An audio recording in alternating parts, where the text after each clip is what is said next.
rappelle que la charte fondamentale de la RDC, quoiqu'elle n'est pas gravée dans le marbre, c'est elle qui garantit la stabilité des institutions et qui doit protéger le peuple contre les tentations de confiscation du pouvoir.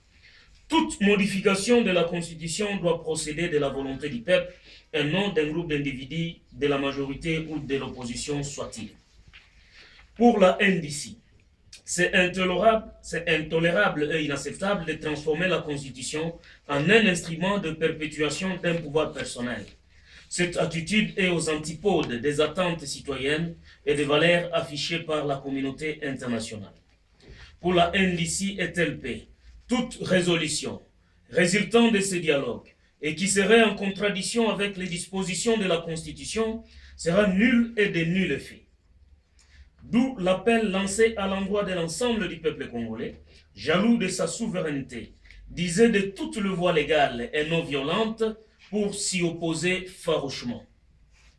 Instaurer une nouvelle transition en violation des dispositions verrouillées de notre Constitution est la ligne rouge à ne pas franchir. Il ne fait plus l'ombre d'aucun doute que certaines parties prenantes à ce dialogue courent aujourd'hui derrière des postes au sein d'un gouvernement de transition qu'ils ont en rêve. La NDC et TLP le mettent sérieusement en garde. Aucune transition, avec ceux-là même qui ont délibérément bloqué la machine électorale afin de s'accrocher au pouvoir, ne sera admise ni tolérée par les citoyens.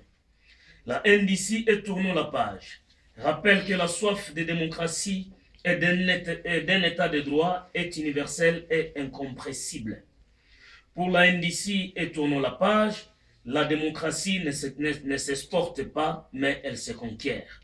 Le peuple congolais, en votant massivement par référendum l'actuelle constitution, s'était résolument engagé dans la voie de la démocratie et avait opté pour l'élection comme seul mode d'accéder au pouvoir. Chercher à accéder au pouvoir par des compromis politiques et en violation de la Constitution constitue ni plus ni moins qu'une haute trahison. Et le peuple doit bien dénicher tous ces chasseurs de postes et les avoir toujours à l'œil.